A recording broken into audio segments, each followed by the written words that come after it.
Okay, so the aims of the session today are, so really we're just going to introduce you or reintroduce you to the Wellingborough Climate Action Project and the range of workshops that we're doing throughout the summer, really. We're going to think tonight specifically about energy saving and look at some straightforward ways of doing some energy saving. Some of it people will be familiar with already, some of it hopefully we'll have some new ideas to share together. We're also going to try and think about the impacts of this on the planet as well as our purses in terms of money. Consider some quick wins that we might have, share ideas and thoughts, and see what else we can do in terms of saving energy and hopefully saving money and the planet at the same time. A few ground rules. So if you can put your hand up to speak or use one of the symbols that we have, just to let us know, because we've got the slides on a lot, we might not be able to see. So if you can use the symbols. Is everybody, just going to stop. Is everybody okay with symbols on Zoom? People know where they are. So they're down the bottom, the reactions thing. I think the speakers will be able to see those reactions as we're going along, even though they can't see you. So I'll go back to me sharing. Yeah. Okay. We'll take one person at a time because as you probably know by now, you can't hear very well when everybody's talking all at once. And we're going to try not to use too much jargon or long words because not everybody's going to be familiar with some of the jargon that can be around things. If you don't understand something, please just ask. So put your indicator up and let's respect each other as participants in this process. Some of us will understand, we'll have different levels of understanding about what we're going to be discussing tonight. If people can mute themselves when they're not speaking, that would be really helpful. And if you want to put mobile phones on silent, but if you're muted, we won't hear them anyway, so that should be all right. Is there any other rules that I've forgotten about? I think you're good to go, Marion, as they say on the Eurovision Song Contest. Okay. Okay, so we're doing the recording. We've started that. We'll probably have a bit of a break about an hour in. So we'll probably have a comfort break if you want to get a drink or whatever at that time. But obviously, because you're at home, you can have refreshments as you're going along, if you like. If you want to have refreshments, but you still want to listen, then obviously just turn the camera off and we're still here. Are there any questions before we get started? Can't hear anything, so that's fine. Okay. They're all muted. I can't see anything. Okay, so let's get started then. So the Wellingborough Climate Action Project. So this is a 12-month project. We started it sort of the end of January, beginning of February, and it's hosted by Glamis Hall for All, and it's partnering with the Wellingborough Eco Group.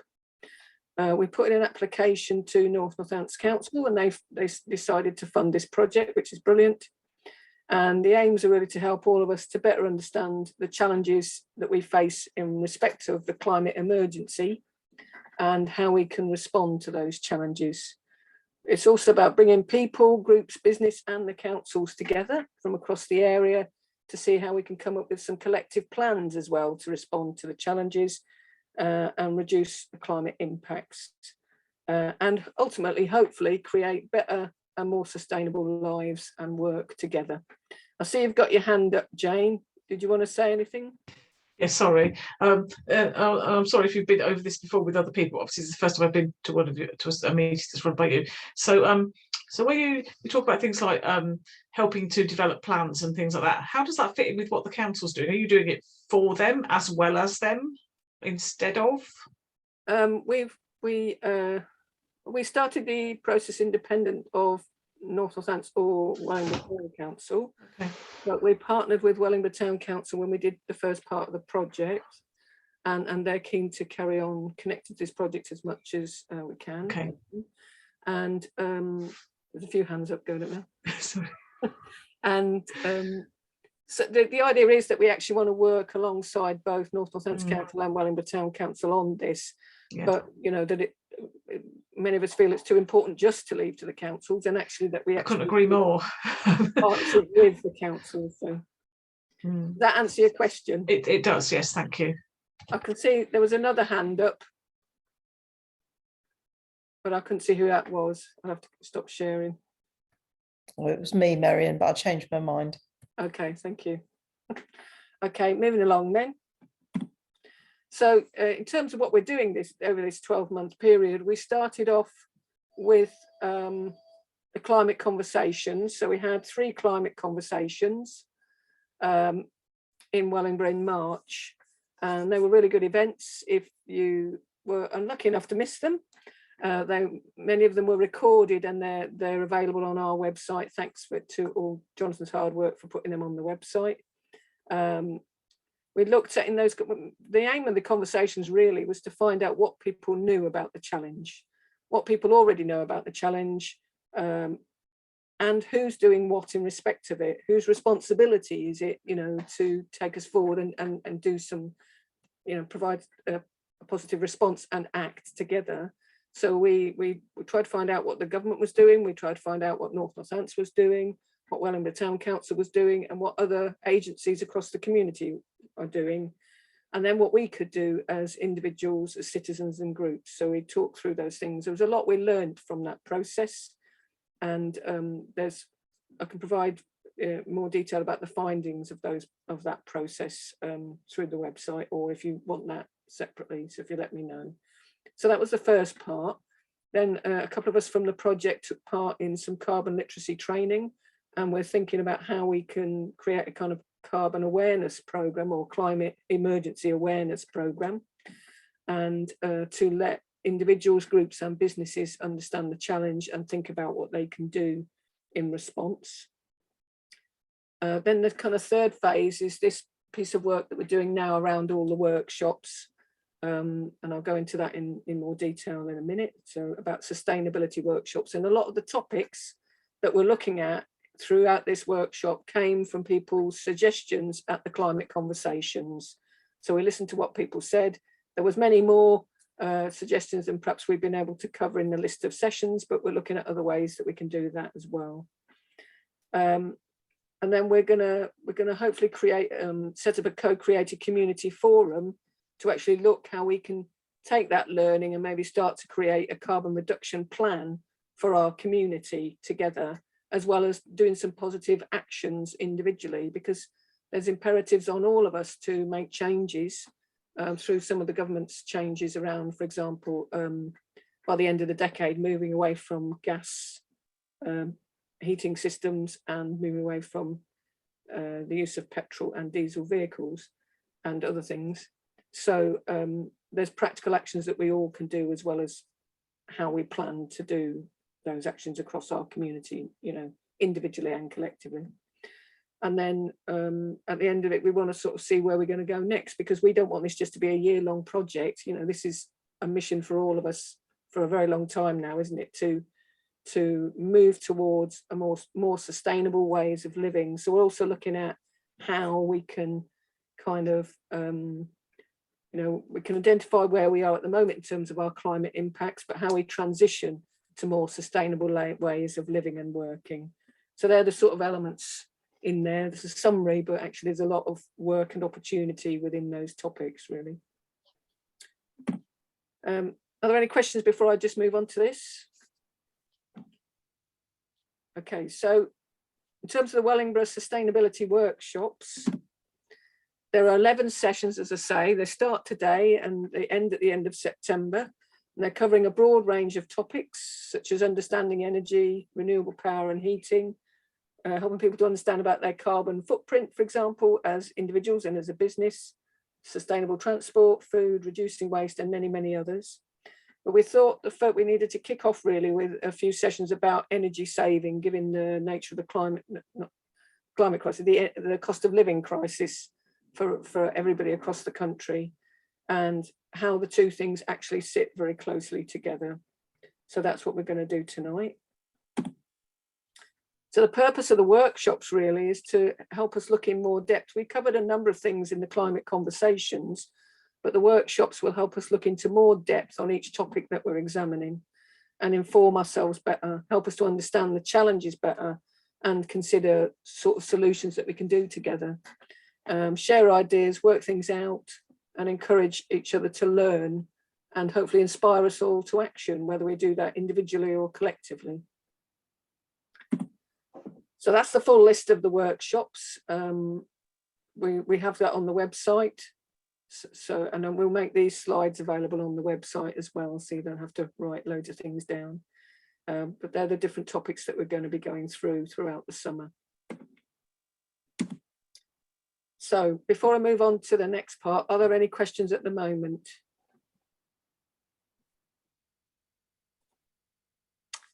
Okay, so we'll kick off today with today's series then. Oh, Karen's got a hand up.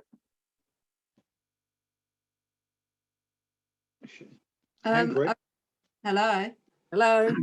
Hello. My mum said she can't get in on the link. Oh, okay. Oh, is that the same one that you've got, Karen? Yeah. So I don't understand. I don't know if. Do you want me to send it again to her? If you can. Okay, I'm going to pass over to Jonathan in a minute. I'll do that in a second, Karen, if that's all right. All right. Greg, did you have a question?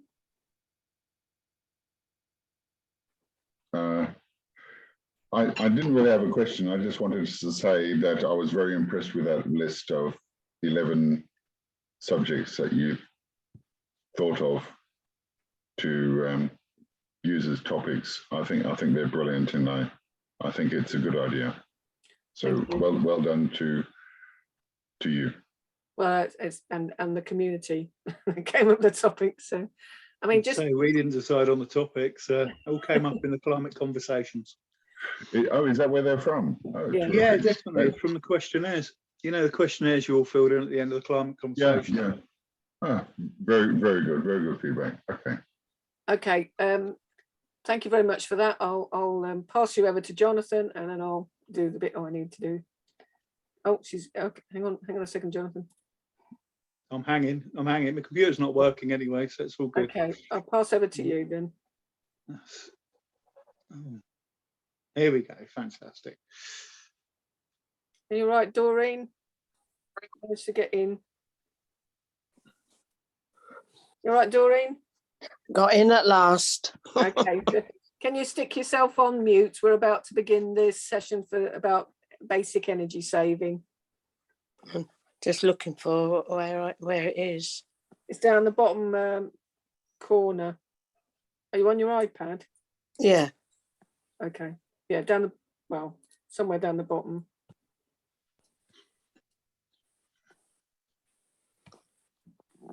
Karen, Okay, can everybody see this?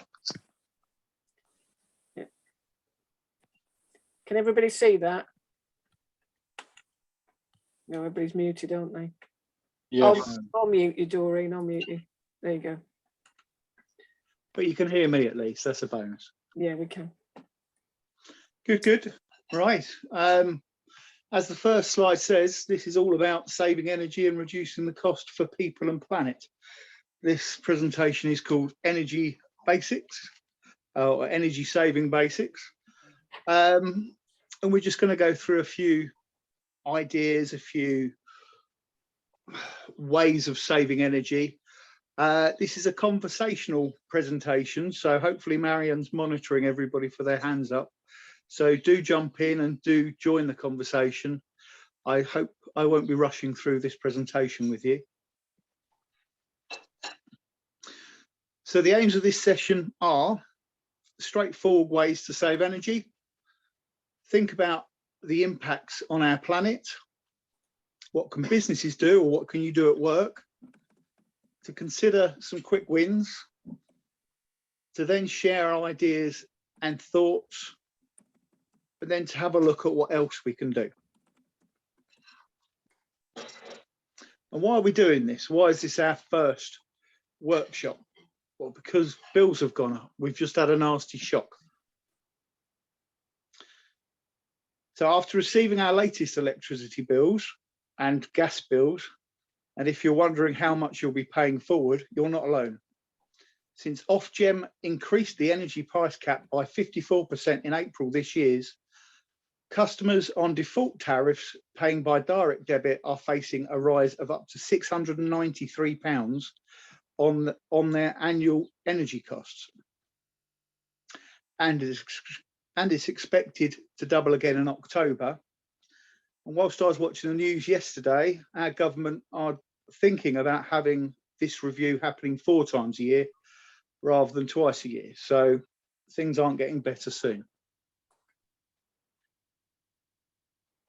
Of course, it's hitting people hard. Everybody's affected by this, not just people that couldn't afford to live in the first place. Everybody's paying it, and it's estimated by October, when the bills go up again, nearly 40% of people in the UK could be living in fuel poverty.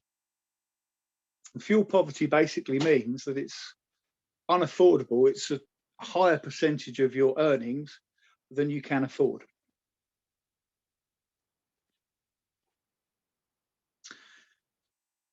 Making changes or making adjustments. This is something, and our bank balances are all adjusting to.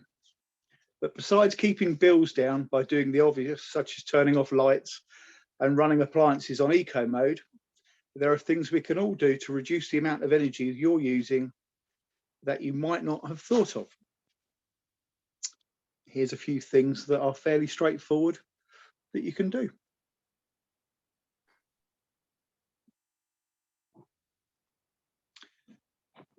So how do I save energy? There are some really easy ways to save energy. This presentation has a few hints that could save you money and lower your carbon footprint. Believe it or not, they're exactly the same thing. Simple solutions, as Granny said, are the best, and they're usually free. It's often your choices that cost the most.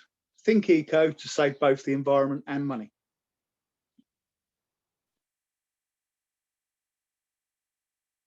Switch it off.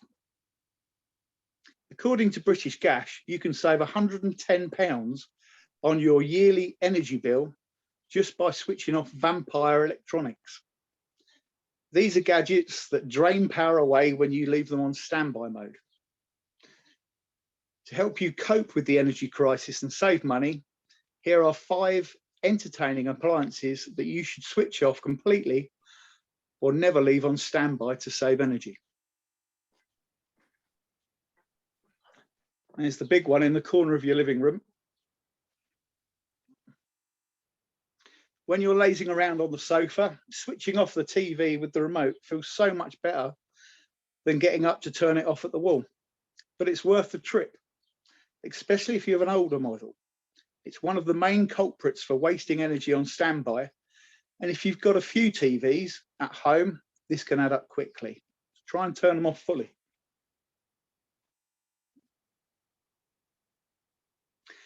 Believe it or not, people leave the telly on for their dog or cat. So even worse than leaving a TV on standby is leaving it on in the background. Many British households often do, and often for their dogs. According to Uswitch, a huge 42% of households in the UK leave the TV on for their pet up to 4.6 hours a week. If you have to leave an appliance on for your cuddly companion, playing the radio is far more efficient than the TV, and you've got to really ask yourself, are they really watching anyway?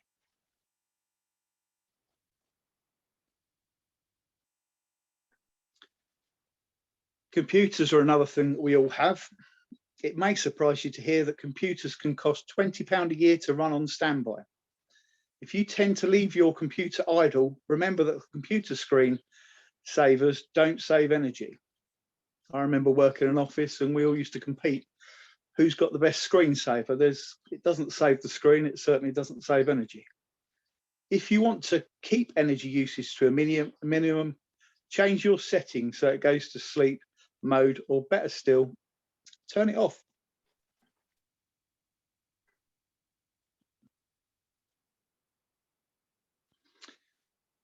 Now I'm presenting this on a tablet. I'm reading the script off my phone. and I've got a computer that's sitting on my lap that basically isn't doing much. So I'm just as guilty as everybody else. But if you're like me, you've got all of them. But if you don't have a computer at home, the chances are you'll have a laptop. Out of 2,700 UK households with a computing device, 57% of them had laptops in 2020, according to Statista. Unsurprisingly, even more people own mobile phones. Nearly 83% of all adults do. We're all guilty of leaving our mobile phones, tablets, laptops plugged in, even when they're fully charged. Leaving your phone, tablet or laptop plugged in and on charge just wastes energy needlessly.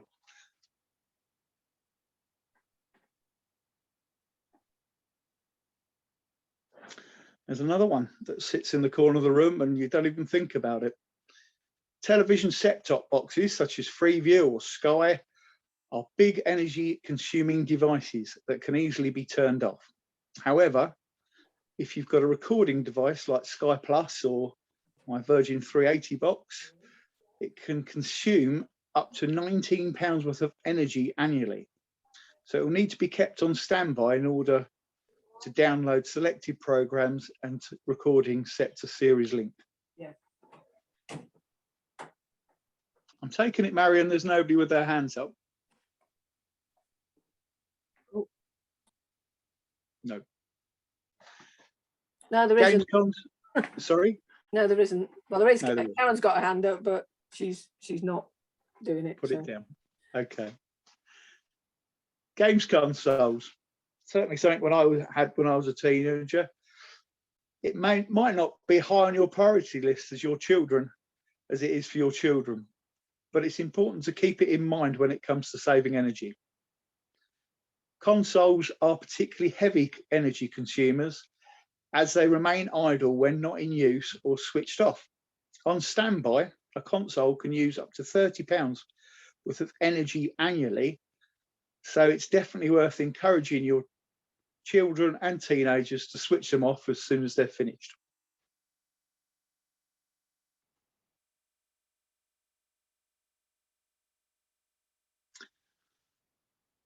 Now, we're lucky at this time of year, perhaps most of us haven't got the heating on. Certainly today you shouldn't have had it on.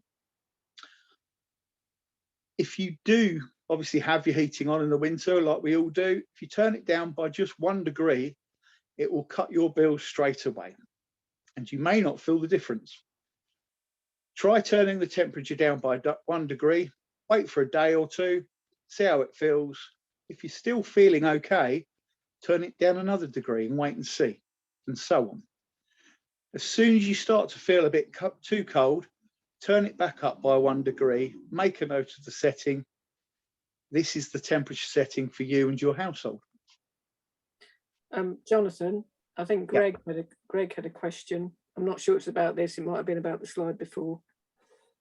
Okay, Greg, what's the question?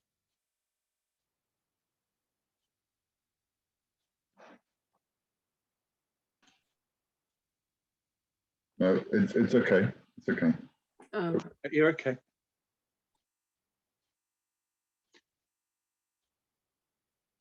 Okay, we'll move on. Of course, we're not asking you to be uncomfortable, be comfortable. Set the temperature between 18 degrees and 21 degrees or a bit higher.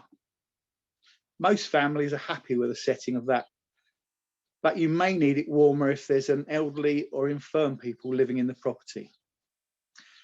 The temperature will also depend on the nature and layout of your house and heating system and on where the thermostat is, as well as on personal preference.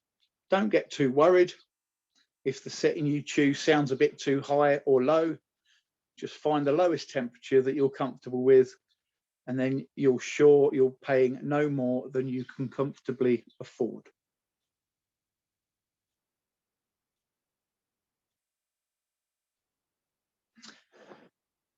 Use the timer. Most heating systems have some sort of timer or programmer that tells the heating when to turn off and on.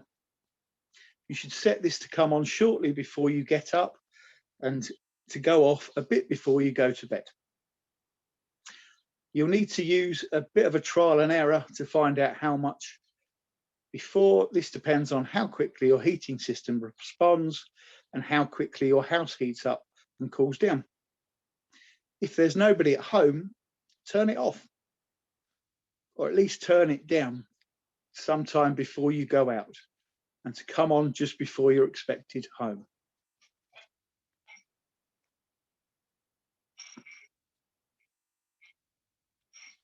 Of course, you can have all the heat in the world. If there's a gale going through your house, you're wasting it. So draft proofing is one of the cheapest and most effective ways to save energy and money. When drafts are uncontrolled, they let in too much cold air and waste too much heat. Jonathan? Yes. We got a question from Will in Skip. Go on, Will. Hi, Jonathan. It might be coming up in a later slide, so if it is, I do apologise. But we're coming up to the summer period. Is there things we can do to cool down the house? Any thoughts on those sort of things? It's not coming up in another slide. That's a good one, because a lot of people do have sort of air conditioning systems that they can reverse to be heating systems from air source and that. But generally, the advice I would say is to have the windows open early, make the house cool when it's cool outside, and then close the windows, or perhaps keep the cool air in when it's warm outside. For myself, we have a house that remains quite cool indoors, and it's always quite a surprise at this time of year when you go out and you get a wall of heat. So it does depend on the age of your house and how it's made. A lot of newer houses, I live in a 1920s, 1930s house, obviously are made in a different way, and they do heat up. And obviously it depends on your windows as well. You'll find that a house with big windows that aren't shaded will heat up a lot quicker than houses that do have shading. So again, it might sound a bit backwards, but you may consider sort of using a blind or something to deflect the sun's rays out of your house again, rather than letting everything come in and your house becoming a greenhouse, if you know what I mean. Yeah, I'm a bit concerned because in previous years we've always had fans. I have a fan in my bedroom, and my son has a fan in his bedroom to help keep us, keep a bit of a draft going around during the hot summer days. And obviously, with the cost of electric at the moment, I'm a little bit worried about using those. I think this is, sorry for just interrupting. No, carry on. I think this is an important question as well. I mean, I know we constantly think, and I see your hand as well, Greg. We constantly think about heating or power and stuff in relation to winter, but in this country over the last decade anyway, obviously we've had much warmer summers, and a lot of us have had to use, I remember just a couple of summers ago, I mean, we had about 6 to 8 weeks of really hot temperatures, really uncomfortable at night, very hard to sleep, and a lot of us wouldn't have been able to get much sleep if we didn't have fans or some sort of air conditioning system that we can use. So it is a big concern, and we don't necessarily have the answers to that, but some of the old-fashioned ways was trying to keep space cool by doing things like closing curtains in the day to stop the house getting too warm in the first place, so that by the time you get, and then by about tea time-ish, opening the curtains, open all the windows even more to let the air move once the heat starts to go out of the day. But I mean, we live in a little terraced house, and the flow of air through our house isn't brilliant, even if you do all of those things, even though it can be a cool place. So I think this is a concern. We're going to have to see what ideas we can come up with about that. Greg, the other suggestion, sorry, Marion, have you finished? I was going to say the other suggestion I'd have, Will, is that if you've got small windows at the top, have those open if your room's hot, because obviously heat rises and it will go through the top windows. If you have the bottom windows in, all you're doing is letting hotter air in. You see what I mean? So literally, you're kind of trying to get rid of the hot and sort of keep the cooler air in. So what's drawn in will be cooler if there is such a thing. But that's again, like, I don't know if they designed it like it, but again, my house has windows right at the top, and that's where the air goes basically. So there's Greg had his hand up, and then Harry. Yeah, I just wanted to confirm what you said, Marion, because in terms of cooling a house down, I've had a lot of life experience of living in very hot countries, and where the temperature's regularly over 40 degrees Celsius, not Fahrenheit, Celsius. And closing the curtains was essentially the best way without using any energy. Then after that, you can have a veranda. You can build it like an awning out over your windows, so you don't get direct sunlight through your windows as well. But for some people that might be a bit expensive. So I think the best one there is closing the curtains and opening them at the right time again.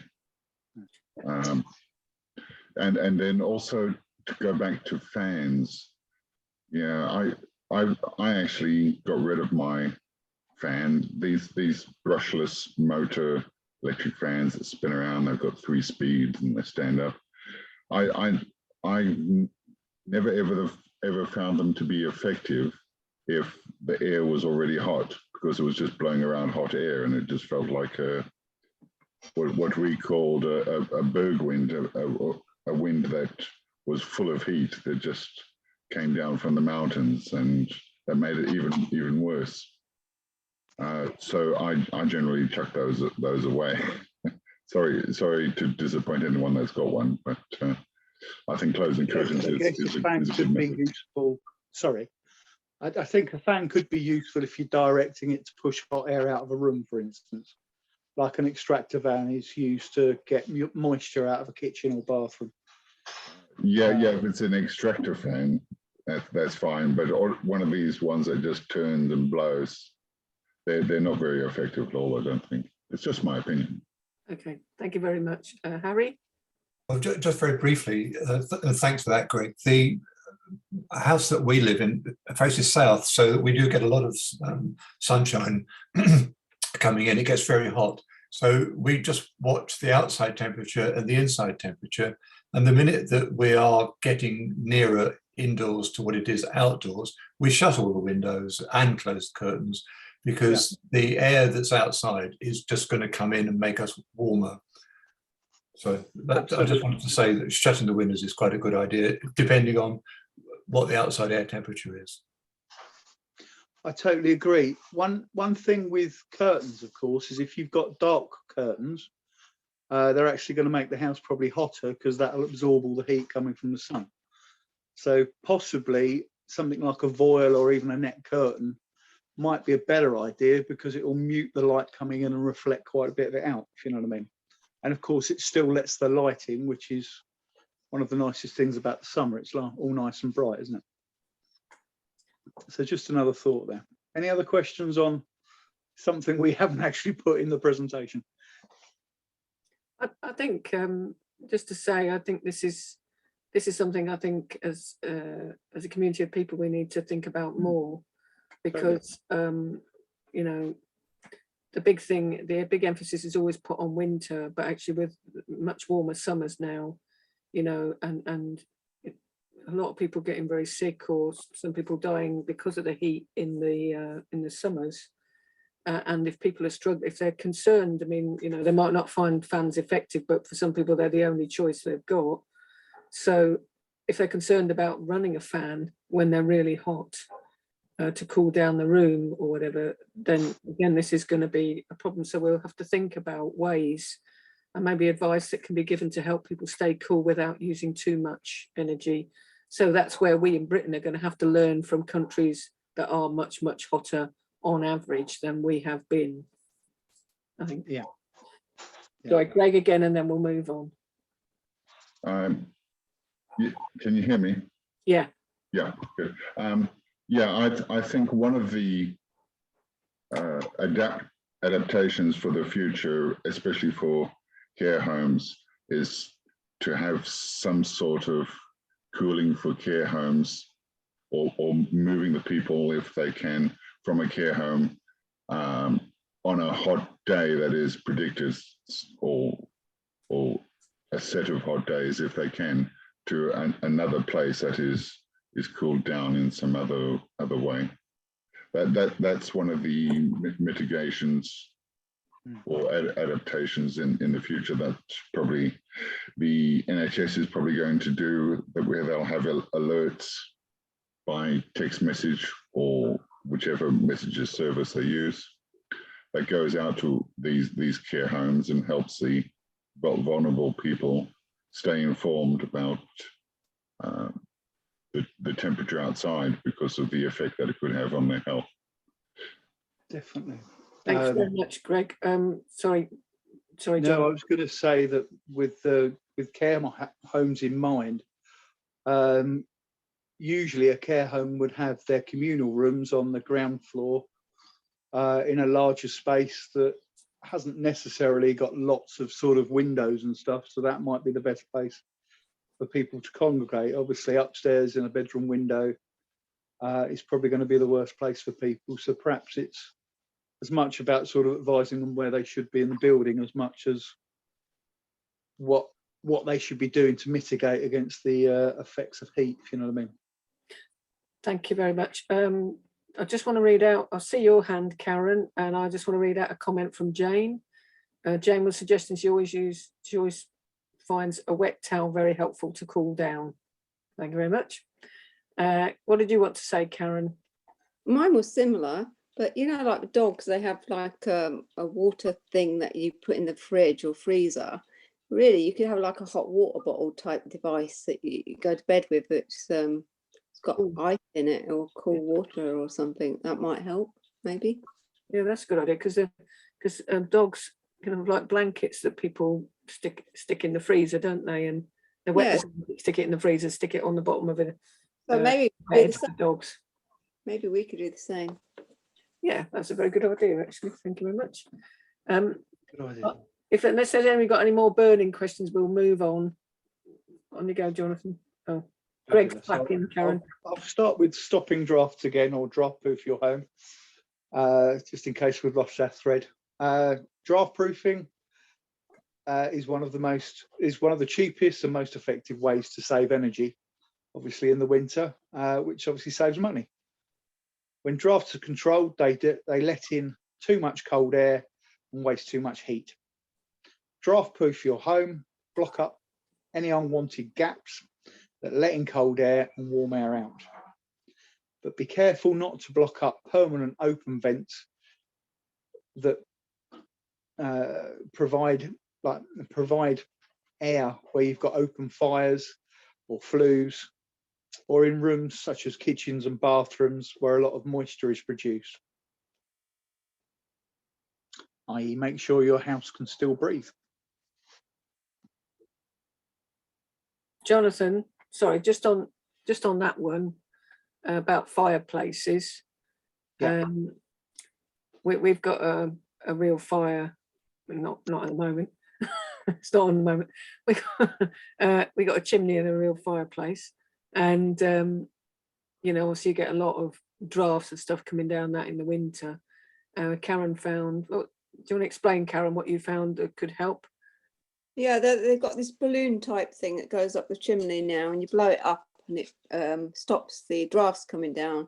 You have to have a little pipe that next to it, because otherwise you can get mold and stuff. But generally you can block most of the draft coming down the chimney currently. And of course you've got to remember to take it out before you set the fire again. Otherwise you'll go bang, obviously. Or yeah, exactly. Sorry. Thanks, Jonathan. Okay. The next stage from draft proofing, of course, is insulating your home. And there's many benefits that come with insulating your home, which include reduced energy bills, a reduced carbon footprint, and more obviously, a much warmer home. The UK has some of the oldest housing stock in the developed world, and consequently has some of the most inefficient housing in terms of heat retention and energy consumption. A lot of housing associations at the moment are retrofitting insulation to houses and changing heating systems. A number of houses in Northampton, it was on Look East last night, have had this done just to save their tenants a lot of money. And they reckon that it would save about 50% of their energy bills, which would probably make their bills at the moment about the same as they were before. The only problem is if you're a private homeowner like myself, each house costs the housing association about £50,000. So sometimes the cheaper alternatives are the best way to go, but it's saving them quite a lot of money, which is good. Just to say on those houses in Northampton, they weren't just putting insulation on, they were doing the windows, they were doing basically trying to make those houses airtight, so that they weren't leaking air, leaking. I think maybe in the future they might be looking at maybe air source heat pumps, but they were also showing that they were putting solar panels on the roof as well. So for that 50,000, for that 50,000, it's a full retrofit of the home, which is probably not bad really. But I suppose if you could do it, I can see Adrian's got his hand up. They were doing about 150 properties, they've got another 400 to do. And I know Wellingborough Homes, before they became Greatwell Homes, did quite a lot of properties. But obviously the more properties could be done, maybe the more cost effective the process would be. I'm just saying, Adrian's got his hand up, so I'll pass over to you, Adrian.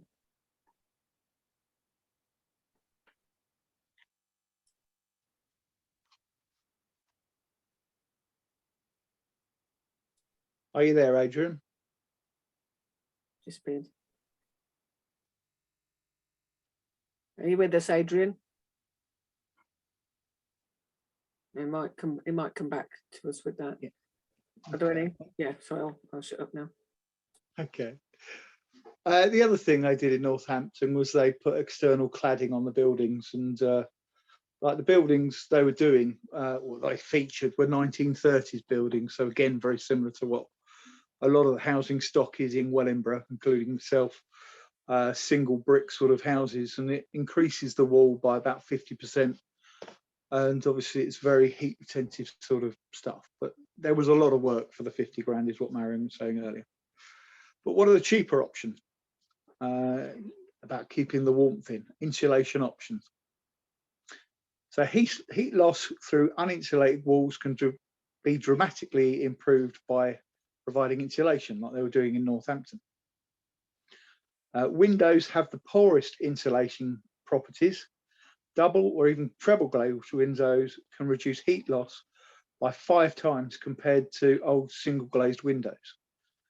And in Wellingborough, a lot of the houses that were built in the 70s, 80s and 90s, believe it or not, were old wooden single glazed windows. I can think of some sort of on the north of the Queensway estate and leading into Red Hill.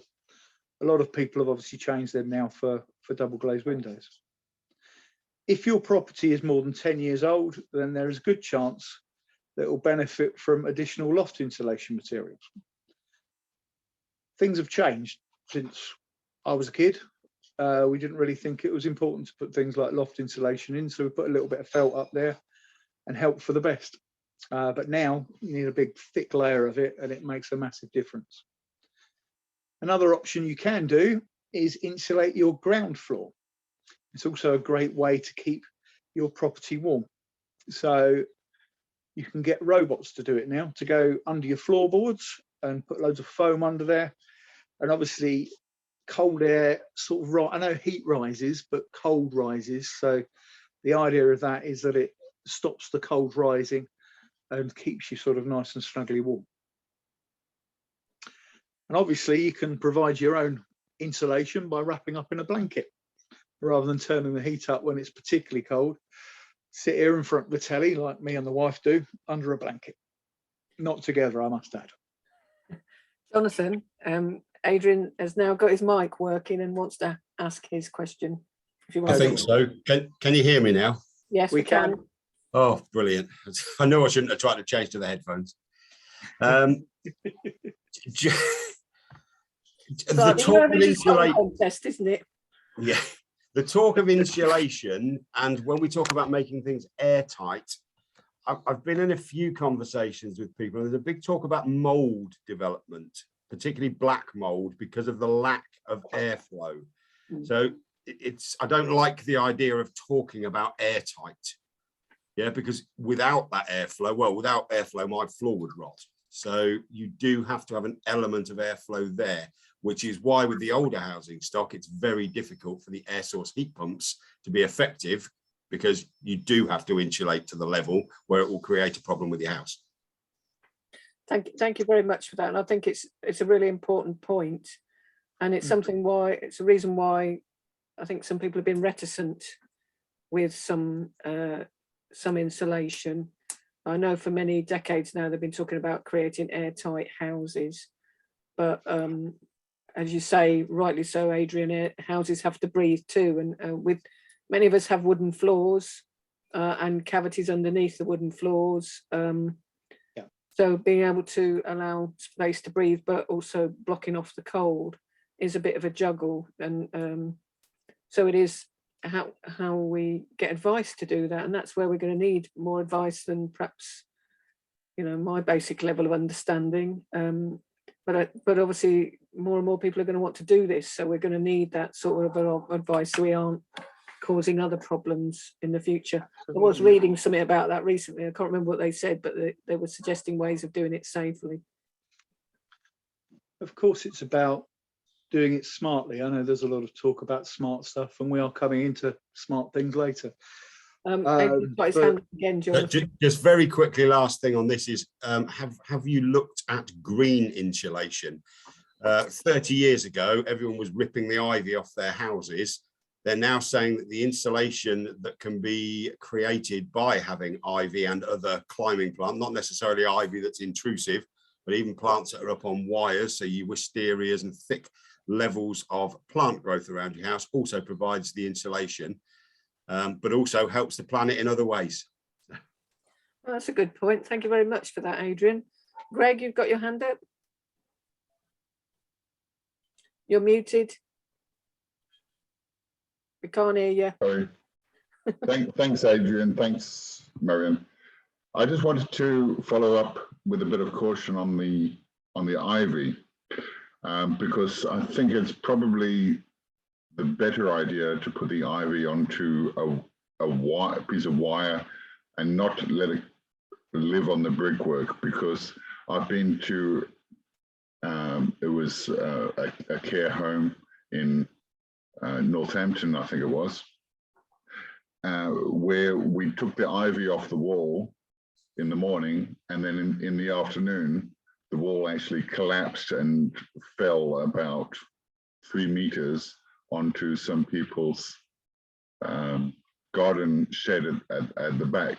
And that was all unintended, but we hadn't realized that the ivy had somehow eaten away all the mortar, and the thing just fell apart. We had no idea about it. Yeah, so the wire is very important there, I would say. It's actually the removal of the ivy that's the problem. If you'd left the ivy there, the wall would probably still be standing, because it becomes an integral part of the building. That's what we realized after we took the ivy away. Yeah, we were so diligent. Could I contradict what people are saying? I don't know if you remember the Hind Hotel was recently, the one in the town centre. The Hind Hotel has had an awful lot of money spent on it, like hundreds of thousands of pounds. One of the main reasons of that, unfortunately, was ivy. It had grown to the extent where it had gone through the walls and started going into the bedrooms. And it's been there for many thousands of years, this hotel. But the amount that it cost them to actually get that fixed was an actually incredible amount. In fact, when I was a gardener, I was asked if I would remove the ivy. And like you found out, Greg, I said not on your Nelly, because that's probably the only thing that's keeping the wall up. So yeah, you've got to be a bit clever with it, but also even if you're growing ivy up wires, it is invasive, it will grow through mortar, and if left for many years, like the case of the Hind Hotel, it will completely wreck walls, whether it's sort of in there or not. The other word of caution with ivy in particular, and I'm not talking about sort of your Virginia creepers and all of the other stuff, is that ivy is incredibly flammable. So if you ever have a bonfire, this isn't probably the thing to say on a climate action project thing, try putting some ivy in the bonfire and see how high the flames go. In fact, if a bonfire is just about dead, get some ivy and stick it on there. It's better than firelighters. So I would still look at ivy with a big sort of worry and say, don't let it grow up your walls. Have it all over your fences. My robins and sparrows and all the other lovely birds that I've got in the garden absolutely love it, but we do take it off our walls. I think to be fair to Adrian, I think he was flagging up not to use ivy. It's just because he mentioned that everybody's all about ivy. He was actually talking about other plants. No, I know he did, but ivy came up in the conversation. I just, because I've had a bit of experience of it being a gardener, I just thought I'd add my sort of 2 pence. My wisteria is lovely. Yeah, wisteria. Absolutely. So I think with a lot of things we're going to talk about tonight, we're touching on things, but really people need to go away and investigate properly. Like they point a moment ago about black mold and various other things. It is a finite balance on some stuff, and we are trying to, juggle some challenges. Because if this was easy, we'd have done it a long time ago, wouldn't we? So some of this is actually, and also finding out, because there are different ways of doing this on different properties, and there's maybe not a one-size-fits-all approach. So did you want to say something else, Greg, before we move on? Yeah, thank you, Marion. I just wanted to say one thing. I found out yesterday about there's a mushroom that dries out and you can use it as fuel. Do you know which mushroom that is? Because sometimes people have these mushrooms in their gardens and no, because you were talking about things bursting into flames like ivy and I was wondering where that comment came from. I think most mushrooms dried out will catch fire. Things like your I've forgotten what it's called now, the really big one that comes out of trees, that's actually edible. Mushrooms are a funny one. You can eat some of them and the other ones kill you, of course. But I do know somebody who knows all about mushrooms. If you'd like us to do a piece on that, we can. Probably not a whole piece on it, because people might get the wrong idea of what you're trying to promote. I was thinking about an article rather than an evening talking about mushrooms. An article, spot on. Or he could do a short video for us. He likes doing those too, so that's good. Adrian's got his hand up again, and then I'll just jump in really quickly, because they're called King Alfred's cakes. They're small black ones. You normally get them on ash trees, and you use them for fire lighting. They hold a spark. There we go. There we go. That's it. Before we move on to the next slide, I mean, Jonathan touched on it a bit there at the end of this one, is obviously a lot of what we think about is heating the space, but some people now are starting to think more about heating the person, and using various gadgets and stuff to heat the person. I know you can get Kevin at the Victoria Centre's got this insulated vest, which you can plug into a charged up little battery and have it on, and it can heat that waistcoat while people are sitting. So whilst people are concerned perhaps about the heating, if they're also thinking about how to keep themselves warm in a particular room, perhaps, I know we had an earlier slide about talking about comfortable temperatures, but some people are going to be in a position where they would love to be able to sit in a comfortable temperature, but they just can't afford to do that. And this is one of the biggest concerns for us, isn't it? So some ideas and thoughts about keeping the person warm as well. are also very helpful. And we haven't really gone into that in these slides, but it's something to Not consider. really.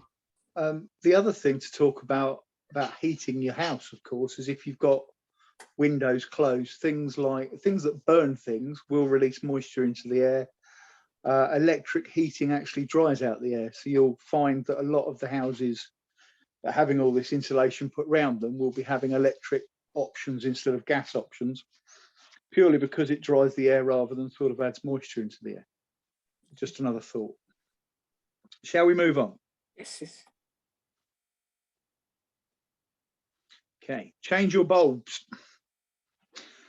Replacing a traditional incandescent bulb with an energy efficient bulb will save you a few pounds every year for each bulb you change. Replacing all the bulbs in your house can provide you with some substantial savings on your electricity. But, of course, just to confuse everybody, there are two main types of energy efficient bulbs available in the UK. There's LEDs, light emitting diodes, and CFLs, which are the old ones that we'd say are energy efficient bulbs, which stands for compact fluorescent lamps. LEDs have replaced CFLs, and they're a bit more efficient. So in the long time, they'll save you even more money.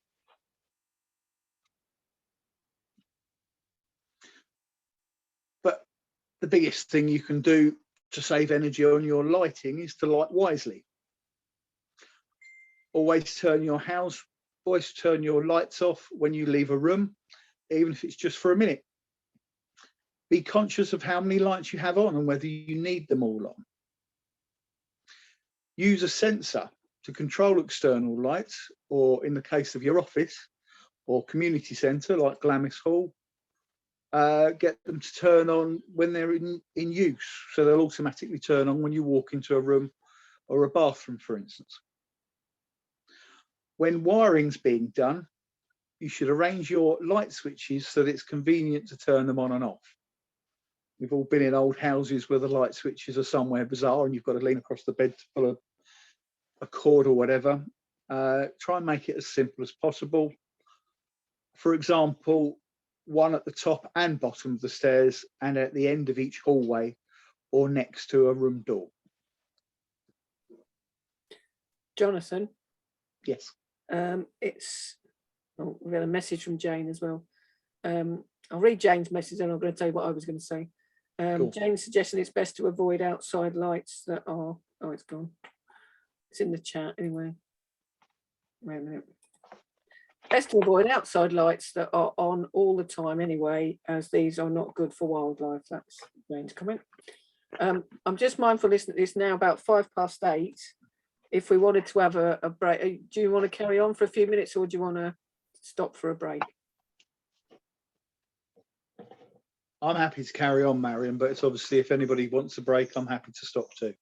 We did say we'd give people a 5-minute comfort break. Break, please, yeah. So is it all right if we pause for the moment, Jonathan?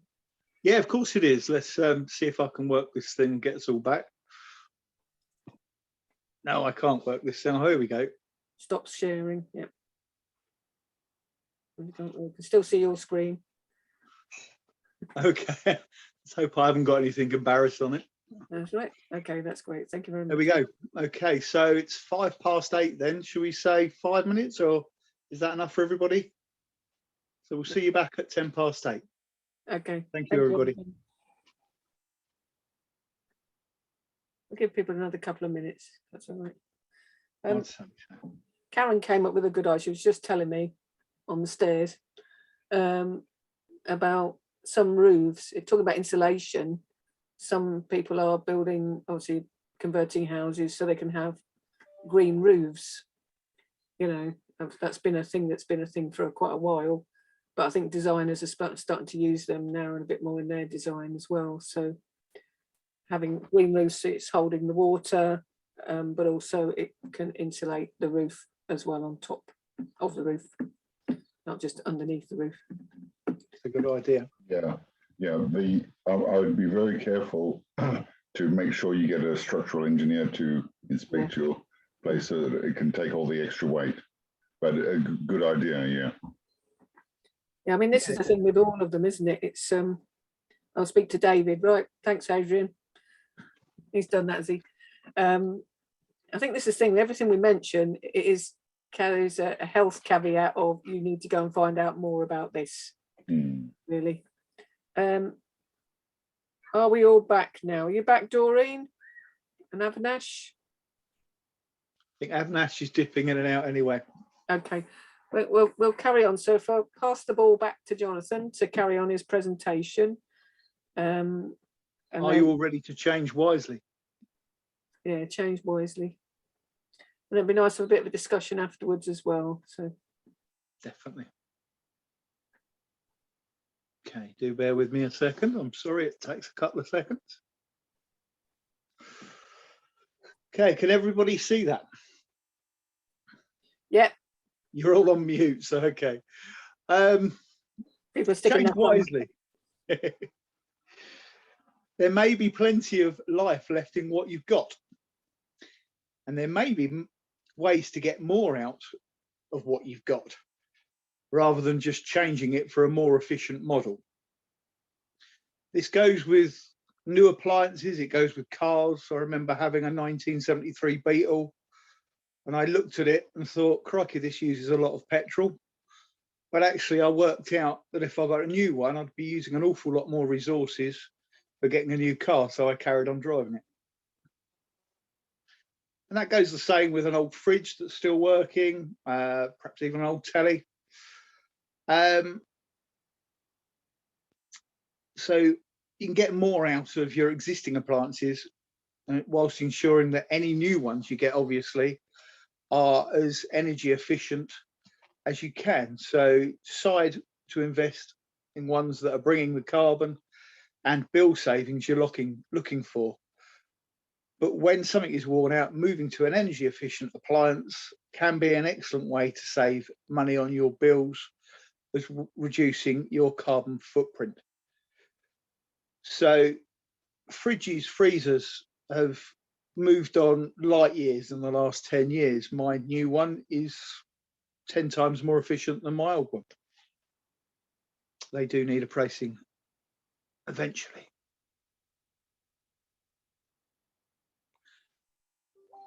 And the same goes with your heating system. Choose efficiency. Hold on, I'm getting all confused here. Everything's dinging and pinging at me. I do apologise about that. I've got a few messages coming through. When the time comes to buy a new appliance, look at the energy label. The higher the rating, the less energy it will use. Appliances are tested for how much energy they use during typical use. This gives them a rating on a scale of A to G, with A now being the most efficient product of its class and G being the least efficient. On that, you might have noticed that A+++ has now been replaced, and A+ is probably closer to a D, and that's just a mark of how things have moved on. Also, choose the right size. It's just as important, because although appliances are categorized on their size, different sized appliances can have the same rating but might use completely different amounts of electricity.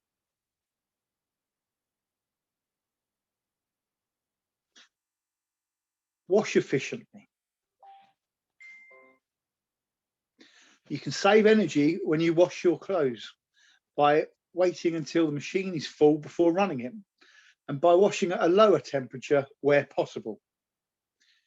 Washing at 30 degrees with modern liquids or powders is often enough to get things clean. Reduce tumble dryer use. Drying clothes outside on a day like today, obviously, is very possible. But obviously on a day like yesterday, it was raining all day, use the tumble dryer only when it's full. And that will reduce your energy bills as well. Jonathan, we have a question. Go for it. Adrian? I'm going to go and be a little bit contentious now, because I was over in Weldon at a green event that they were running, and there was a lady there who was advocating washing less. So just because you've worn something for a day or for half a day, we quite often just throw it into the wash because we put it on. But using the smell test, and the same she talked about with the body as well, not putting so many chemicals in by washing less, but being aware of your, I suppose, your own odor. So it's something, we talk about washing, but we also need to look at, not washing when we don't need to. I think that's a very good point, actually, because I suppose everybody needs to ask themselves the question, do we need to wash those items perhaps as frequently as we do? So it's going to be a bit of a balance, but it's worth thinking about, really. It's definitely a thing. Like I say, a lot of people do wear like t-shirts at this weather. Possibly you do need to wash them every day, but can you keep the same pair of shorts on for a couple of 3 days? Of course you can. But it's just about getting to good habits, like you say, Adrian. Any other questions, Marion? I think there was something I was going to ask a question about, but I can't remember. It was the slide before. What was the slide before? The energy rating system? Oh, no, it's just about, no, it's okay. I'll bring it up later. It's all right. Thank you. Okay. Okay. Cook efficiently too. Choose the right appliance to cook what you're cooking. Using a microwave is obviously far more efficient than cooking on a traditional gas or electric hob when you're heating up food. Heat water in a kettle rather than boiling it on a stove. You can transfer it into a pan once it's already boiled. Only use as much water as you need. Boiling extra takes more time and more energy. Cover your pots and pans. The water will boil faster and use less energy to heat your food. Don't let liquids boil vigorously. If your water is gently bubbling, it's reached 100 degrees. And we don't have to be scientists to know that that can't get any hotter. Turn off the heat a couple of minutes before your food is fully cooked, as they will take some time to cool down and continue to cook your food. Another point is thinking about sharing food. So, for instance, if you're cooking, cook for more than one meal, for instance, and then you can heat it up a lot quicker and more efficiently in something like a microwave. Jonathan, we have 2 questions. Firstly, Will, and then Adrian. Just a quick one about heating water in a kettle. This is just an ignorance thing on my part. Is it more efficient then to use a kettle to boil the water than it is to use a hob? That's just, I don't know. Yeah, definitely, because it's designed to work efficiently, and it's an enclosed unit. A lot of people try and boil water in a saucepan with the lid off, and of course it takes forever because half of the heat, a lot of the heat, is going out the top before it really boils the water. Do you know what I mean? It goes through the water rather than in the water. So a kettle is heated from the bottom just as a pan, but of course it's completely enclosed apart from the little bit. It's a bit like Karen's tube up her chimney and her balloon. Same sort of idea, it's keeping the heat in. Brilliant, thanks. And who was the other question? Yeah, then it was Adrian, and then Greg, and then Karen. Okay, just a quick one. One, as a chef, microwaves to me, you maybe have an efficient way of heating food.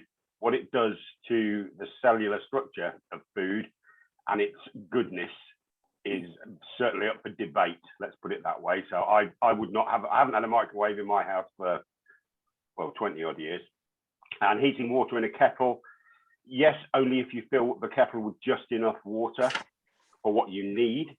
And it also depends on what your hob is. I absolutely agree with the lid bit, but I'm just trying to think. I've got one of these modern magnet things, and really efficient, really quick. So yeah, much better than gas. Thank you. Then I think it was Greg. Yeah, more of a comment, really. Thanks, Marion. I just wanted to say that I know we're talking about cooking, but there could be a what could I say? A case for not cooking, because there are foods that you don't need to cook that are perfectly edible and provide you with lots of the nutrients and vitamins that you need as well. What comes to mind is some types of salads, some types of things that have been put in vinegar, stored in vinegar, and like beetroot, they're sort of superfoods and things like that. And if you do the right analysis, you can still live fairly healthily without having to cook lots and lots of food. That's just what I wanted to say there. Yeah. Thanks very much, Greg. Karen?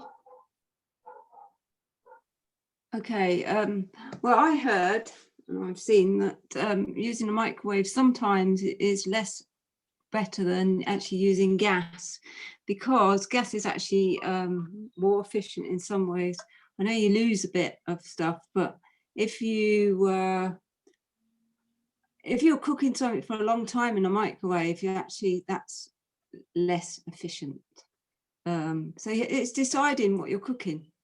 You've got to make so if you're like doing a can of beans, it might be better to do it on the gas than it is to stick it in a microwave, because it doesn't take much longer. I'm not sure it's the amount of time it takes, Karen. It's the amount of energy that goes into doing it. Yeah, but the microwave is a lot of energy. Yeah. We were watching a little film the other day, I think I told you about it, Jonathan, where it showed us the amount of energy that it would take to, use a microwave for 3 minutes just heating up a bowl of porridge, which was really high, actually, and more surprising. And we're going to touch on this a bit next week. But so I think what Karen's trying to say is there's, this is a challenge for us, if we are cooking and if we do need to cook, because Greg made a very good point about maybe some stuff, it's about not cooking as well, but if we are cooking, what's the best option for cooking when we are cooking? So, obviously we've got things like microwaves, or cooking on a gas hob, cooking on an electric hob, cooking in an oven, cooking in an Arga if you happen to have an Arga. It's horses for courses depending on what meals we're cooking, maybe how many meals we're cooking. Because one of the suggestions we made is that, a good way of saving money, saving energy, is to cook a load of meals all at once, freeze them down, and then have those meals over a period of time. So then in that situation, if you happen to have an Arga or an oven, using your oven might be a really good way, because you make best use of every part of that oven for that period of time that you've got it on. Or looking at something like a slow cooker, which uses hardly any energy and will cook food over a longer period of time. So the whole thing is just seeing what's going to, how much energy are these things using.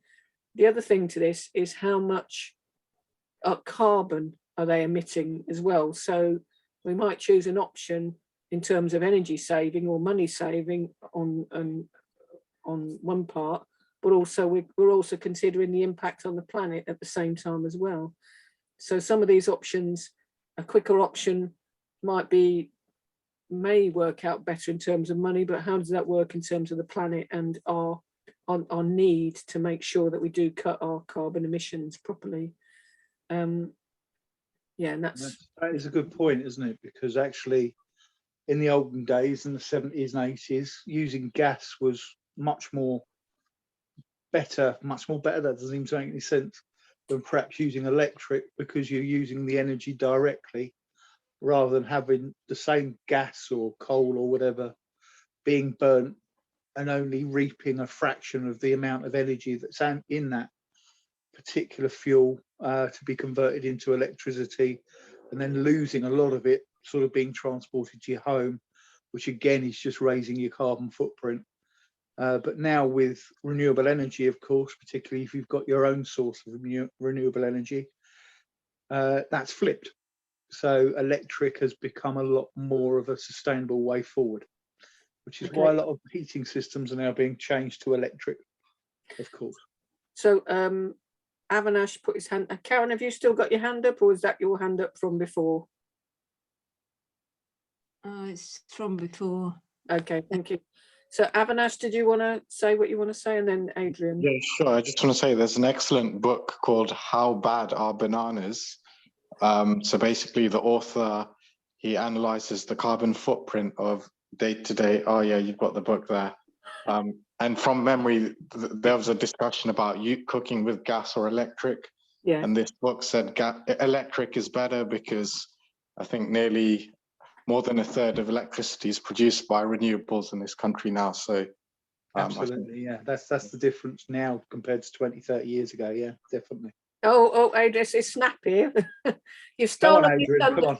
You've stolen my thunder on my book, and also Adrian's got one way he's waving as well. So that's really good. We've all got one. Myself, you, and Heather, of course, on the course. We could have sold shares in that, couldn't we? Thanks very much, Avinash. Are there any thoughts? I did want to say one other thing, if anybody else doesn't want to say anything. Did Adrian not want to wave his book and quote from it? Oh, Adrian made a point. What was your point? Did you want to say your point, Adrian?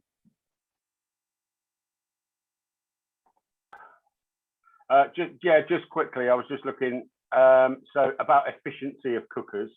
And I said, I've got one of those magnetic-y things, which is an induction hob, which is about 84% efficient. I did put just a little comment in the chat if people wanted to read it about the difference. Gas cookers being 40% efficient, whereas induction are 84%. So there's a big difference in what you choose to cook on. Yeah.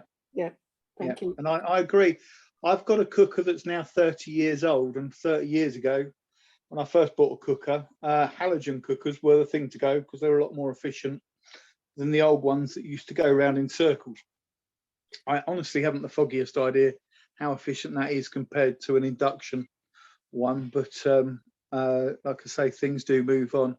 Then that also goes back to the question about sort of changing wisely, and only when you have to, because obviously the resources and the energy put into building whatever it is you're buying sometimes outweighs the benefits of using something more efficient.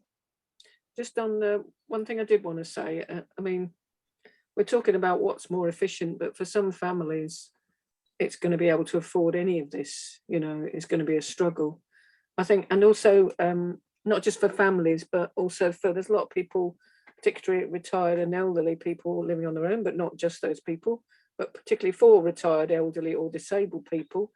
I know some friends of mine are actually talking about cutting out a lot of things. And people may choose just not to eat a hot meal because they feel they can't afford to put the cooker on or to put the microwave on or whatever. And so there's some real difficult choices that people feel that they're facing. And I think I'm gravely concerned actually that some people may choose not to eat at all. Yeah, they are choosing between heating and eating, but they're very concerned about even heating their own food. And I know some people going to the food banks are refusing some food because it means they've got to cook it and they haven't got the money to cook the food. So I think we're going to need to, in our communities, actually look at, so I've written a note on this slide at the bottom about thinking about sharing meals with friends. So maybe groups of friends could choose to share having meals together, and then that way, that way more people, you know, you're sharing the cost, aren't you, between each other. You know, if you're cooking one person's house one day and another day or whatever, and also the food of the idea of cooking as groups. But I think we're going to start seeing more community kitchens appearing again, and maybe more people that do live on their own perhaps going to have a meal at a community kitchen, if we can set up those kitchens to be also affordable for people. But I think this is going to, the impacts of the cost of living crisis are going to far outweigh anything we've experienced before. So some of the things we're going to have to come up with even better ideas than we have done already. Definitely. Sorry, I was just going to add to that, is that something that Wellingborough Eco Group are doing with our food sharers project is looking at ways to sort of share that knowledge with people, as well as providing them the essentials, if you like, sort of through it's not a food bank, it's a food sharing service, but we're looking at sort of ways to sort of teach people how to sort of use things a bit less, be a bit more efficient, doing it the eco way. So that's going to be in the pipeline. But also, perhaps when we set up a community fridge, having a kitchen alongside that to provide very simple meals, to actually show people how to cook a very simple meal at a very affordable way.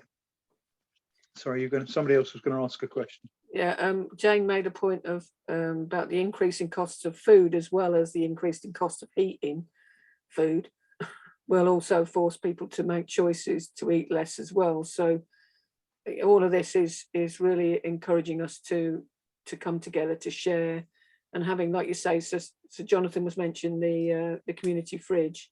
Well, if we have a community kitchen as well, and ways that people might be able to share costs within that, I think there's some of the ideas we're going to need to move towards, and hopefully that will also help with, I'm not saying that we should have to do those things, but maybe that actually brings people more together. People that might be living in isolation, brings people more together in that way. So the other major concern, of course, is that people try and eat more cheaply, so they buy worse foods for them. They buy cheaper sort of foods that are higher in fat, sort of ready meals and stuff that is definitely worse for the planet and worse for themselves, of course. So that's one of the reasons why sort of we're looking at sort of having an education session, because actually most of the time using sort of fresh fruit and veg is still the cheapest way of going ahead. But if you go into a supermarket with big stickers everywhere, it looks like the cheaper sort of foods that are ready meals and fast things look cheaper, but actually they're not. Thank you. Okay. So the next slide is all about getting the best. I've got and then chill. So there are a number of ways you can make sure you're getting the best out of your fridge freezer. Avoid overloading it. Make sure food has cooled before it goes in. Ensure the seal around the door is intact. Closing it on a piece of paper or a banknote, if you've got one, the crisis going on. If it slips out easily, adjustment may need to be made, or the seal might need replacing. You should also check behind the fridge to make sure the coil is dust free, so air can circulate properly, in exactly the same way as if you had, I don't know, like a heater, you'd keep it clean so you get most of the heat.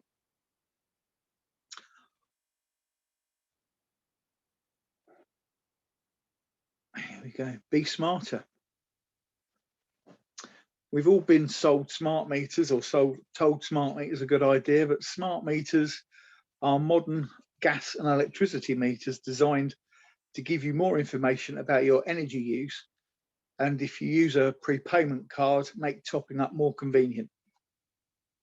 You may just want to use the monitor to predict your energy bills, but their main benefit is the greater control you can gain from the information that it provides, as you can access your energy usage and work out ways to save energy. Most electricity gas providers will now offer you these. In fact, a lot of us have probably got them already. They don't cost you anything. They do sit in the corner of the room. It's quite interesting to see how much you use.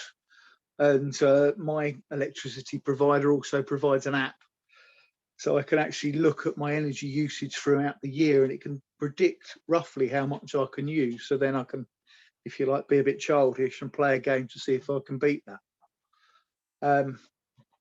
But basically, you're trying to save some money by saving energy.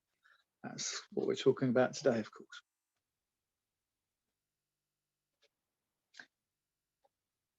So get a smart meter. Start seeing your energy differently. It'll help you to monitor what you're using and wasting. You can set energy saving goals and budgets and see what you're using in pounds and pence. Manual meter readings will become a thing of the past as smart readers are self-reading, which is a real bonus for me. Works with a prepayment top-up card on your app, online, or even with your in-home display.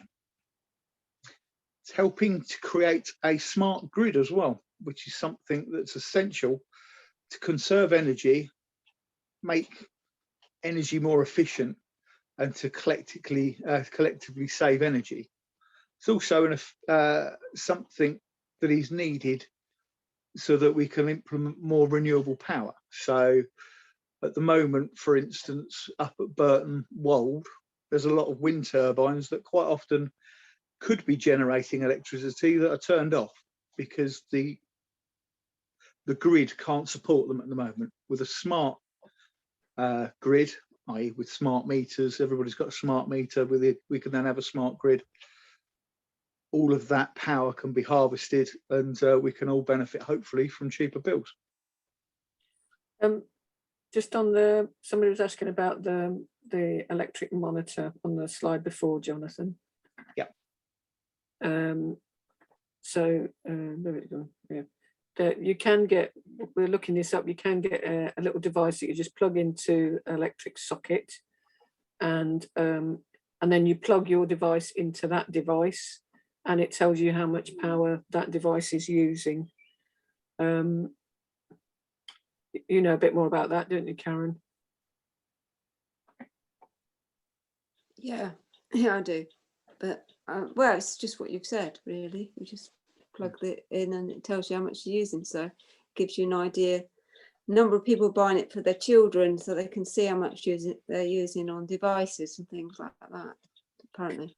Yeah, I mean, and next week when we're going to look at energy usage and how we understand it all, I think for a lot of us, really to understand what kilowatt hours are and various things to do with energy is going to be paramount. And, you know, finding out what devices, what level of power different plug-in devices actually use is going to be quite helpful. So having something like this electricity monitor could be really helpful in terms of people working out what it uses and what their priorities are with the devices that they're using. Thank you. Talking about plug-in devices, you can now get smart plugs and smart bulbs and smart heating systems and all sorts that you can control with an app on your phone. So it's a bit easier to kind of turn things off and on. From personal experience, I'm sure everybody's had a go or had a look at it. I've got a smart plug that turns all my TV and games consoles and stereo off when I don't need them, and I can turn them on by, dare I say, asking Alexa to turn it on. No, she hasn't reacted. That's good. And also, because of my current predicament, for those that don't know, I can't walk at the moment. I can ask her to turn the light on and off as well. So those smart devices can also give you an output of how much each of them is using as well. So for instance, if I wanted to know how much my light bulb in my living room is using, I can have a look at the app and it can show me how much energy I've used with that one light bulb for the day. So there's lots of ways to find that out, and obviously it's becoming smarter and more clever all the time. Heather had a hand up, Jonathan. Okay. I was just going to say we've got a hive at home that we use to control all our energy, which allows us to turn things on and off. You can have a schedule for all your various different radiators, your hot water, various different lights, and that sort of thing. That's really, really handy for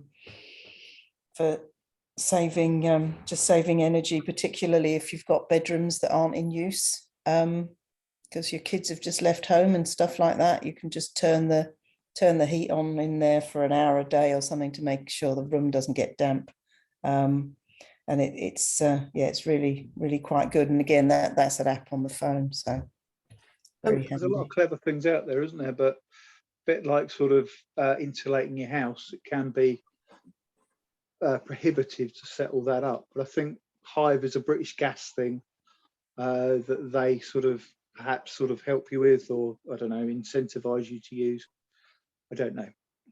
Just on that, Heather, if I don't know if you're planning on coming next week, but I don't know if you're able to show us this. Is it a device you could be able to show us next week? Oh, there it is now. Is that it then? It's just an app on the phone. Is that all it is? Yeah, I mean, there's physical devices. So you can have a plug which you plug. Well, say for instance, one of the icons on mine is Christmas tree, and that plug gets plugged in December, and it turns the Christmas tree on and off. Stuff like that. But yeah, you can have you put like a valve on a radiator that you want to control differently to the rest of the house, so that our heating comes on the schedule that's set generally, but some of the radiators we've got these valves on so that we can control them separately to the main schedule. And that's what I meant about a spare room. So my son's old room, for instance, well, it's changed a bit now because it's got a younger Ukrainian boy in it. Before that, it only came on for an hour a day, just to make sure the room wasn't damp. So is that because you can get those valves on radiators, can't you? That just turn that particular radiator on and off. It's the same as that. But your valve has also got a link to an app that can do it remotely. Yeah, exactly. So when you want to change the schedule, you've got a Monday to Sunday schedule for each device that you've got on the Hive, and you can just add to them whenever you feel like it. So the package comes with a few, well, they call them free, but you obviously pay for it. They come with a couple of devices anyway. Don't ask me what, because Gary organised it. But yeah, it's good. It's good. So we all need someone like Gary to come round and help. Yeah, we do. But you're out of luck, Marion, because he's Is that still a subscription service, Hive? Do you have to pay a monthly amount for it? I don't know. You do. I don't know. I'll ask him, but he does all that sort of thing. I just put the app on the phone and use it. So there's I think Hive is the most popular one in the UK. Yeah. But when I looked into it, it was a subscription service, whereas you can get, I don't know, sort of a Heath Robinson thing that I'm quite keen on from Argos or other well-known retailers that kind of do the same sort of thing, but not as comprehensively as the system you've got. But it would be interesting if you could kind of show us a bit more about that next week. Perhaps Gary wants to do us a talk. Yeah, maybe. He probably, well, I don't know, he might do. Yeah, but we put one in at Glamis Hall as well. That's good. And we managed to zone the building and stuff like that. So yeah, all useful. It's good. Thank you. There you go, Jonathan. I think we need to carry on, don't we? I think we do. Yeah, we were worried that this wasn't going to last for the lot, but there we go. To switch or not to switch, get the best deal. When you are using, when you know what you're using, i.e. you've monitored it, you need to make sure you're getting a good deal from your gas and electricity supplier, whether or not you're considering staying with them or switching. If you're thinking about switching, you could save about £300 a year. Maybe slightly different now with them, a lot of them going bust, but there still are savings out there. And despite what you may have heard, switching gas and electricity is really super duper easy. But of course, the main thing is to concentrate on saving it in the first place. Just Heather's put her hand up and I was going to say something as well. Yeah, sorry. When I checked with our electricity supplier, because as I say, Gary always arranges all these sorts of things, and I just assume that what he's doing is fine, and it generally is. I discovered that we've got a day and night electricity rate, which we used to have years and years ago, called Economy 7. It's not called that now, but ours apparently is still that. And I've started putting my dishwasher and what have you on overnight, and my washing machine, definitely the tumble dryer, although I'm not using it at the moment, but that's got to make a difference, I think, to my costs, not my usage.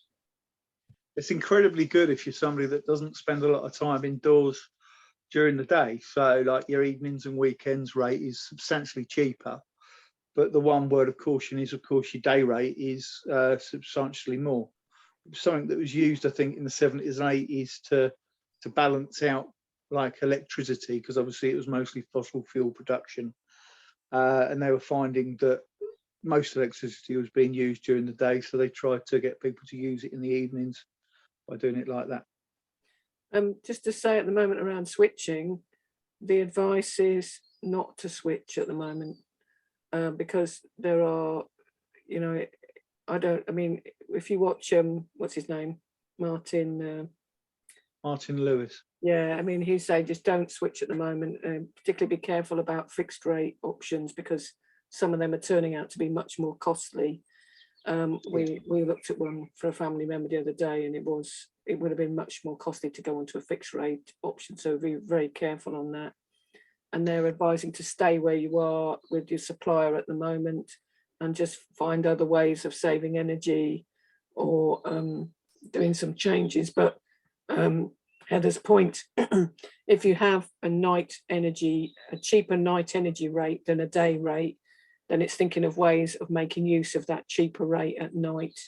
One of the things that Karen and I were looking at was, could we generate, if we had a battery pack, could we save energy into that pack at night and then use it during the day? So when charge the battery at night when it's cheaper and use throughout the day. So it's looking at things like that rather than, I think switching is kind of off the table at the moment. The other thing on switching, of course, is it's sometimes best to do the legwork yourself.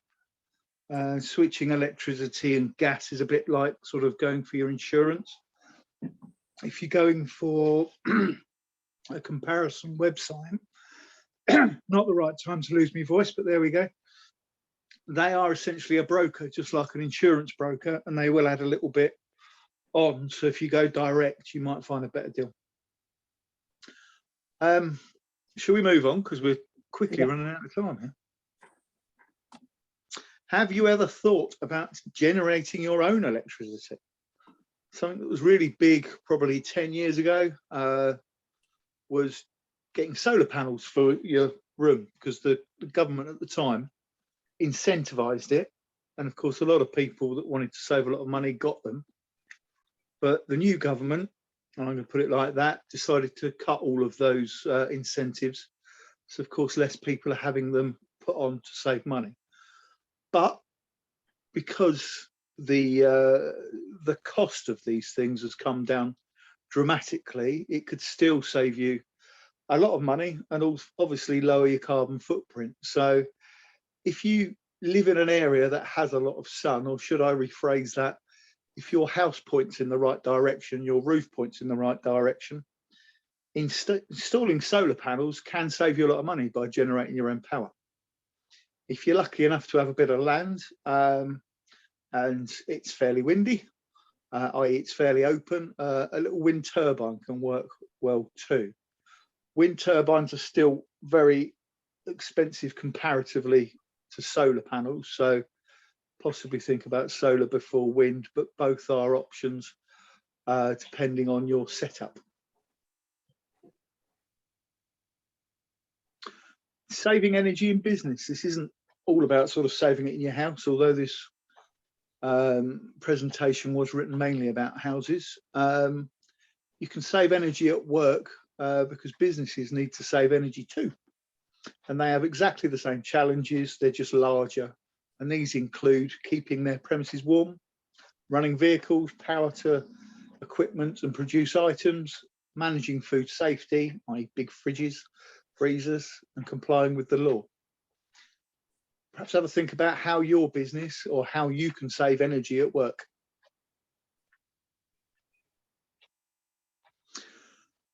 Reducing energy for the planet too. Reducing our energy use will help reduce our climate impact. It's not all about saving money, it's about keeping the planet healthy. So sometimes it's worth reducing your energy even if it doesn't save much money. Can you think of some things where this applies? We're going to have a bit of a question session soon. And what other energy saving ideas do you have? Here it is. So for instance, what do you do to save energy? Or more importantly, what would you like to do to save energy? Does anybody have any questions or comments on that? I'm just wondering, Jonathan, are there any slides after this? Because we could. Shall we bash through? Because I think the next one is a Oh, blank screen that says any questions. Yeah. And then it says find out more on our Energy Savers website by simply going to energysavers.org.uk. Energy Savers all one word.org.uk. Wellingborough Eco Group, with the help of Glamis Hall, has built a website that shares a lot of information that is freely available out there, mainly from the Centre for Sustainable Energy, and it covers a whole raft of different options where you can save energy, and it looks at lots of different scenarios, so definitely worth a read. And I'm whacking through that. I hope that you found this presentation useful, but of course it's just the start. Our next one's about energy use, and the third one is about energy savings. So we're going to look at these things a lot more. I would say thank you for listening. Do join us again, but hopefully you've got some questions for us. Yeah, thanks, John. If you want to stop sharing for a moment. I will when I can get the machine to work. Just hope you're not seeing my facial expressions. I'm trying to get that to happen. Hello again. Does anybody have any questions or any comments about how they save energy or what they would like to do to save energy? Will. I know it's a bit of a weird question. I'm a bit of a geek, and I like technological solutions to things. And I've set up a bunch of smart plugs around the house, and we've got multiple smart lights, so we can tell Madam, as we call her, if we don't want to listen, to turn various lights and things on and off. But what a bit of a question for people who are a bit clever on these things than me. Do they, having like my computer system, all of the devices go into one big plug that then plugs into a smart plug. Now, is there an actual, when I turn, obviously the smart plug itself is using energy, isn't it? Mm. Is that a lot of energy, or is it only a very, very, very small amount of energy? Because I've always wondered, like for instance, my smart lights, because I can turn them on and off by a speech command, there must be some energy usage by that. Does that make sense? Can I start off answering that? Because I looked at them and thought, oh crikey. For instance, my smart light bulb is less efficient than if it didn't have the smart bit on it. It's something like a smart light bulb would be a B or a C, and an LED light bulb, which is essentially what it is, would be an A. As per exact how much that makes a difference, it's still an LED light bulb. It's still multiple times better off than either a fluorescent light bulb or obviously the old incandescent light bulbs. So they're still better, but what it does do is give you the option to turn it on and off a bit more regularly. So it's all about balance, as with all of these things. Would I, being sort of a green person, if you like, always remember to go into the corner of my room and switch everything off by the plug like I used to have to? Or if I told Madam, that's probably the best way of putting it, to turn them off every time after I've stopped watching my Now TV box, or stopped listening to the stereo or playing on the PlayStation, whatever it is, I can just turn that off as soon as I've done it. Do you know what I mean? And obviously everything else is remote. So I think the negatives are sort of vastly outweighed by the positives, because it just gives you that flexibility. It's a bit like putting the light switches in the right place. And again, boring you a little bit, but in my current predicament, I can't necessarily hop around in the dark to turn the light switch off, so it just helps out too. So it's a very good thing for people who are less able to. Thank you. Heather, Jane. I think, did Heather or Jane? Jane, it was next. And so, one thing that hadn't occurred to me until fairly recently is we've got a combi boiler. So when you turn the hot tap on, it takes ages for the water to actually stop being cold and start being hot. And a lot of the time you don't wait for it to get hot and then you turn it off again. So you've just wasted gas heating up water that never gets to you. So if you're not going to wait for the water to actually get hot, then just use cold water. Like wash your hands in cold water. That's often the thing that you do, isn't it? You just wash your hands. You're not going to wait for it to run 2 minutes to get hot. So you just turn it off again. That's a simple one. Yeah. Thank you. Answering that just quickly is that we've got a combi boiler too, and we looked at sort of all sorts of renewable energy and all the rest of it. And at the time, because I've got a fairly old drafty house that's, as I say, 1920s, 1930s, that was deemed to be the right thing, because if you're heating, like traditionally you'd heat up a load of water, keep it warm in a tank, and over the day it will get cooler and cooler and cooler. So you're only really heating up as much as you need. But you're right, that if you're not using it like quickly, like a shower, you wouldn't want to get in a cold shower, but to wash your hands, particularly. And it is definitely, it's a lot more efficient than the old like storage tank, hot water tank and old style boiler that we had. So we save a lot of, on our gas bill compared to that. And of course, a newer boiler saves a lot more money again, because they're a lot more efficient. So always when you're looking at a boiler, try and get the most efficient one you can. Heather. Yeah, so all I was going to say was I think there's a bit of a balance to be found with smart devices and not smart devices. So you mentioned you've got a smart plug or a smart extension lead or whatever it is that all your devices go into. So in my office, the laptop, the monitor and the printer and a phone charger all go into just a traditional extension lead. So when I leave the office at night, I just turn it off. Yeah. So, and I thought, it's just, fortunately, the plug's right by the door. Like Jonathan says, it's in a really easy place. So I thought, do you know what? I'm just going to use the old fashioned method. And when I leave, as I say, I just turn it off, which is fine, unless I want to print something out in the evening, then I have to trek back upstairs and turn it all on again. But yeah, so as I say, I think it's about finding the right balance for things. Yeah, definitely. It's what's easiest as well and what's going to get used, isn't it? It's like computers, even if you've turned them off with the big button, they still use energy, because even when they're off, they still use energy, even when you've taken them out of the wall, because they have to maintain the memory or whatever else. Do you know what I mean? So there is a battery in a computer for that. But obviously that does give you the word of caution that if you leave it off too long, you might then come back to said computer and it not be usable again. Not that it's going to happen in an office, of course. I just wanted to say something around the whole CO2 energy saving part of this as well. So, well, firstly, actually, next week we're going to, I'm trying to think who said, we'll ask the question about devices and how much power they use, smart devices. Well, I mean, that's partially, so if you can find yourself one of those electric monitors, maybe that's something to look at. And next week we're going to look at what do devices use. We won't necessarily have all the answers to that, but we want to help try and understand the energy so we can, have better choices. Just on the carbon part of this, so that book that I can't remember who mentioned it. Who mentioned it? I think it was Will and Adrian, wasn't it? Yeah. Mentioned the bananas book. Will. Yeah. How bad are bananas? So this is a really good book around what CO2 emissions things are generating. And I think pretty much like Heather was saying a minute ago, the whole thing about balance is really important, because somebody was having a debate the other day about the carbon footprint of an email and or the carbon footprint of a Zoom meeting like this, for example. But I think it's worth, well, you can have look at something like this, but we will do in one of the sessions that we're going to do, we'll talk a bit about carbon footprints, etc. But it's what do I want to say?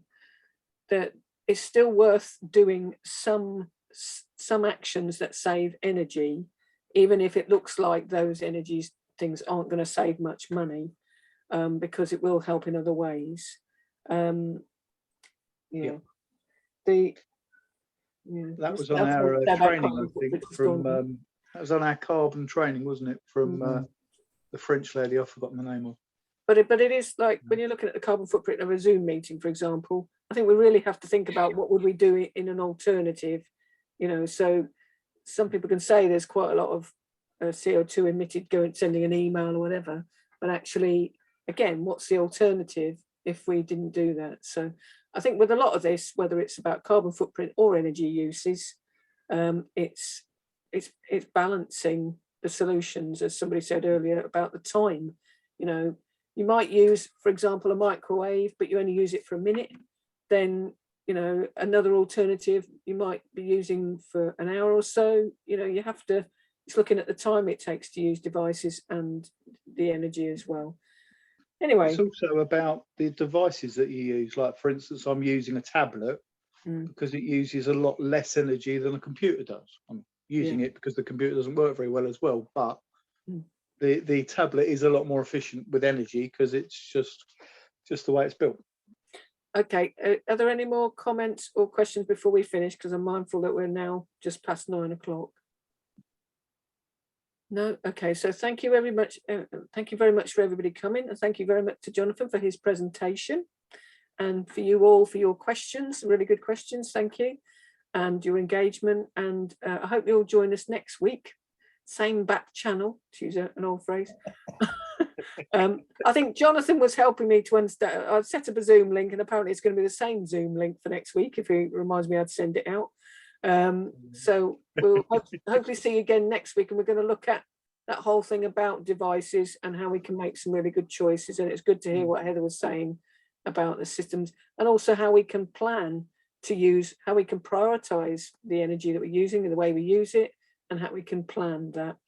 Before we go though, I just want to bring your attention to some materials that we found, some little films that has now been set up on our website, and the website is www.wcap.org.uk. If you go to, have you set up an energy page, Jonathan, did you say? I do. I've started off an energy page. It's not quite as comprehensive as I'd wish, but all of our videos and information that we're finding out, including a very brief sort of introduction that I've cobbled together, which is very basic and understandable, is on wcap.org.uk/energy. So very simple. You can find that probably from the page that you've registered on as well, which is the same address, /energy savers. There's a link to it on there for you. And there's some little films on there, which there's one about how to understand what a kilowatt hour is, and things about voltage and ampage, watts, and how they become kilowatt hours. There's a film Karen found actually from the Centre for Alternative Technology, which is a very interesting film. It's about an hour long, but if you watch it for about half an hour, it's talking about energy, the way we use it, the way we generate it in ourselves as personal energy, as well as, you know, energy that we use from devices, and kind of, yeah, that's really worth watching that film. I think just seeing the human energy as opposed to the tools that we're using to help us make our lives easier, and trying to equate one against the other, which is quite interesting. So there's a few films on there that are worth looking at if you can, and then we'll try and get our heads around next week about energy use. We will, yeah. There's also a video page as well. It's the same address, /video. There's our climate conversations if you fancy some inspiration, but I put a couple of new videos on there, and one's particularly striking about the need for action on the climate, from David Attenborough and the WWF. It's about I think it's only about sort of 3 or 4 minutes long. But it's like an hour-long documentary squeezed into this, and if you've watched that and not acted after that, well, crikey, that's really hard hitting. So do have a look at that as well if you've got a few minutes. So we'll send you, we'll load up the slides from this session also onto the website, and it is good if you can have a look at some of the other materials, because it will bring you up to speed with the things that we've learned. And we did write a report about the climate conversations, and I'll make sure that's on the website as well. So if does anybody else want to say anything before we finish? Well, thanks. Oh, cheers, Will. Yeah, thank you all for coming. I hope you enjoyed it. And we'll see you all next week, hopefully. Take care. Yeah, thanks. Thank you. Bye. Bye. God bless.